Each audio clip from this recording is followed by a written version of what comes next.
बोलना है ऐसा कोई नियम नहीं। बुरा मत देखो, बुरा मत सुनो और बुरा मत बोलो, ये नीति है, नियति नहीं। नियति तो कहती है सब बोलो, सब देखो, सब खाओ, सब पियो, लेकिन नीति कहती है नहीं, जो जो खाने योग्य है सब खाना चाहिए। नहीं, मैं यह नहीं खाऊंगा, मैं ये शब्द नहीं बोलूंगा। तो बोलने लायक तो है, वो सामने वाला बोल रहा है नहीं, मैं साधु हूं, मैं गाली नहीं दूंगा, मैं अशुभ शब्द नहीं बोलूंगा। इसी का नाम तो साधना और है क्या। इसलिए नियत को अपन बदल दें, नियत के रास्ते बदल दें और संकल्प करें, हे काल मैं तेरे अनुसार नहीं चलूंगा, तू मेरे अनुसार चलेगा।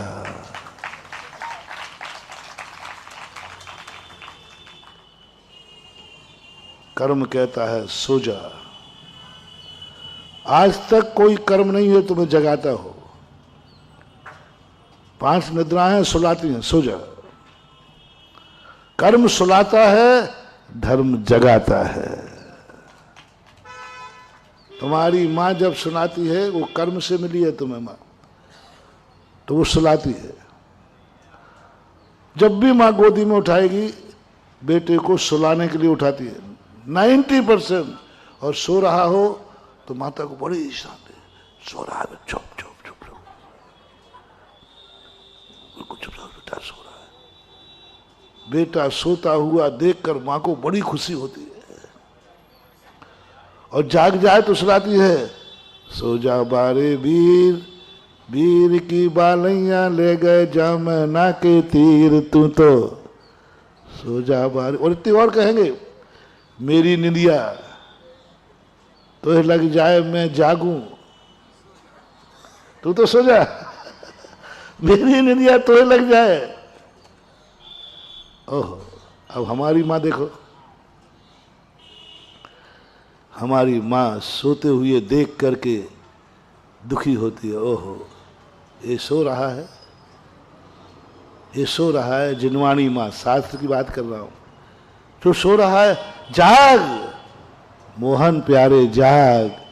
जो जागत है सो पावत है, जो सोवत है सो खोवत है। रात में भी जिए निद्रा, पुजवर कुंद स्वामी ने जिनवाणी में कहा, जिए निद्रा, जितना ज्यादा तू जाग सके जाग। ये तो सोने का समय है, सारी जनता सो रही है। बोले नहीं, सबको सोने दे, तू जाग। ओ अर्ध निशा का सन्नाटा, वन में बनचारी चरते हो, तब शांत निराकुल मानुष तुम, तत्वों का चिंतन। सारी जनता घर्राटे लेके सो रही है, उस समय साधु जाग रहा है, तत्वों का चिंतन कर रहा है।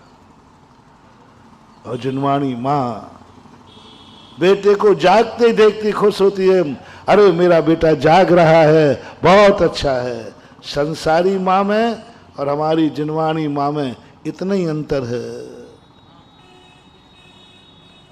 वो तुम्हें सुलाती है और ये जगाती है। जैसे तुम्हें ठंड पड़ेगी, तुमने माँ से कहा माँ बहुत ठंड पड़ना इस बार, बोले चिंता मत कर, मैंने स्वेटर बुन लिया है। चिंता मत कर, मैंने पहले से रजाइयाँ तैयार कर दी। यही होता है ना, ठंड लगे, नहीं चिंता मत कर, मैंने बहुत अच्छी व्यवस्था कर ली है।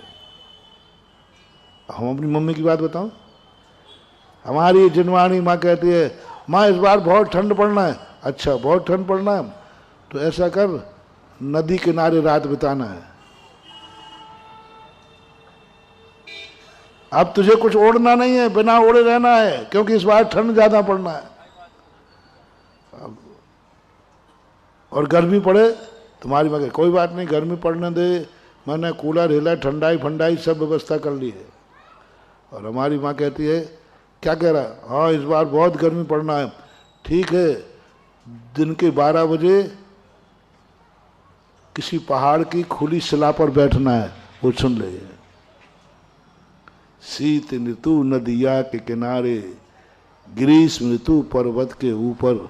दोनों माताओं में कौन सी माता अच्छी है? जल्दी बोल दो, बोर हो ही जाए, है ना। बहुत अंतर महानुभाव। तुम्हें वही माँ अच्छी लगेगी और मुझे ये माँ अच्छी लगती है जो ठंड पड़ने पर कहती है खुले में बिल्कुल कोई बिना ओढ़ना मत, बल्कि खुले में छत पे और बैठ जा रात के 12 बजे। तो जुनवानी माँ इतनी खुश होगी, ओहो मेरे बेटे ने रात छत पे निकाल दी, ओहो धन्य हो गई मैं माँ। हमारी माँ नाचेगी और तुम्हारी माँ रोएगी। यदि कोई छत पे पकड़ के खड़ा कर दे तो तुम्हारी माँ रोएगी। कर्म हमेशा सुलाता है, धर्म हमेशा जगाता है। कर्म की माँ सुलाती है, धर्म की माँ जगाती है। इसलिए कर्म के भरोसे नहीं, ना तुम जागते हो ना, नियत जगाएगी नहीं। नियत तो कहती सोता रहे। और तुम्हें ललकारना है, हे कर्म तू मुझे सुला नहीं सकेगा। ब्रह्म मुहूर्त में मैं नहीं सोता हूं। भरत चक्रवर्ती कभी नहीं बोले ब्रह्म मुहूर्त में तू मुझे नहीं सुला सकता। मैं जागूंगा, मैं उस समय ध्यान करूंगा प्रातः काल का। आर्य पुत्रों को नियति और ये कर्म दुष्टों के काम आते हैं, तुम्हारे नहीं।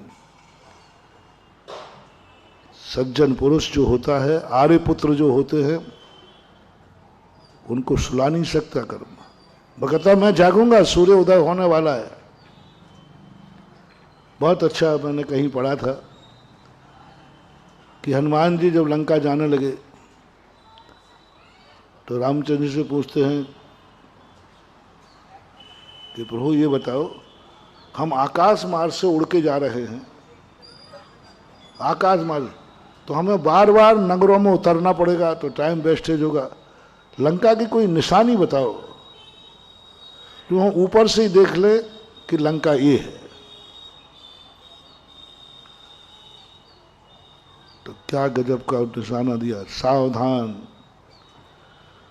बोले सूर्य उदय के बाद ब्रह्म मुहूर्त में जहां के लोग सोते हुए पाए जाएं, समझ लेना वही लंका है।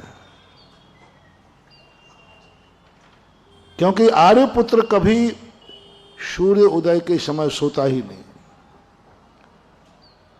ब्रह्म मुहूर्त से हो जाता हमारा सूर्य उदय। भारत के किसी भी कोने में सूर्य का उदय हो जाए वो ब्रह्म मुहूर्त कहलाता है। तुम्हारे यहां भली नहीं हुआ, यहां 7 बजे उजला हो रहा है, तो शिखर जी में तो ब्रह्म मुहूर्त माना जाएगा। आर्यावर्त में कहीं भी सूर्य का उदय हो गया, पूरा आर्यावर्त, इसलिए उसको ब्रह्म मुहूर्त कह देते। यहां नहीं हुआ, कहीं तो हो चुका है।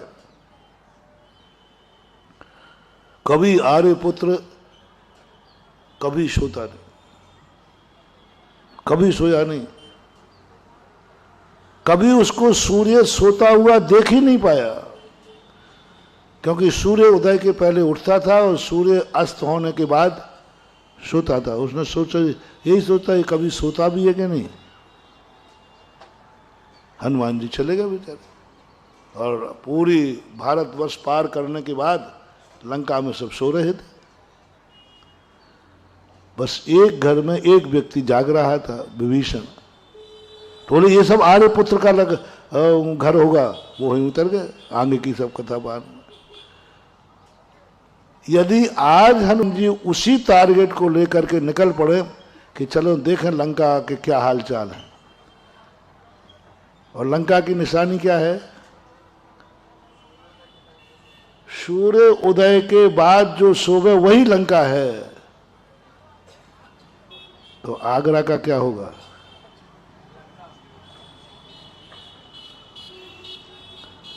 बोलो, आगरा का क्या होगा। सब समझेंगे सो रहा है तो यही लंका है, बस यही लंका है। और रावण का घर कौन है? अब लंका इतनी बड़ी है तो रावण का पता तो करना पड़ेगा। तो रावण का पता बता देता हूं। लंका बता दी ना हमने। लंका कौन है? जहां के लोग सूर्य उदय के बाद भी सोते हों, उसी का नाम लंका है। ये रामचंद्र ने बताई थी हनुमान जी की। अब रावण का घर कौन सा है महाराज? उसमें वही बता देता। जहां के घर के लोग मंदिर में अभिषेक चल रहा हो, गुरु महाराज का प्रवचन चल रहा हो और फिर भी पट्टा सो रहा हो, समझ लेना वही रावण का घर है।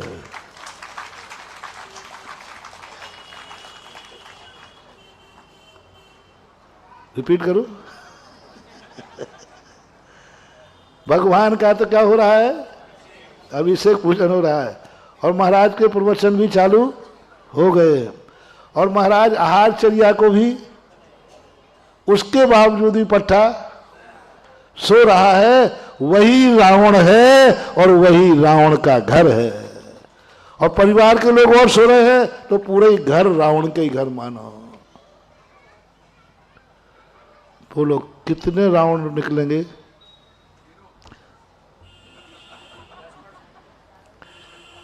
छिपी टोला में कितने निकल आएंगे? देखो हमें 100-500 तो निकल आएंगे, 100-200 तो निकल ही आएंगे। क्या पहचान थी हमारी।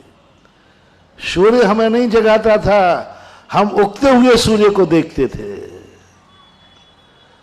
सूर्य नहीं जगाएगा हमें, हम जाग करके सूर्य को देखते थे। और अब ये इसलिए एक बार ऐसा तुम लोग कहते हो ना, वर्धमान को वर्तमान की आवश्यकता है। तो मैंने कहा कि रामचंद्र जी आप जल्दी आओ, आवश्यकता है। रामचंद्र जी ने मना कर दिया, मैं नहीं आऊँगा। उनके प्रभु आ जाओ।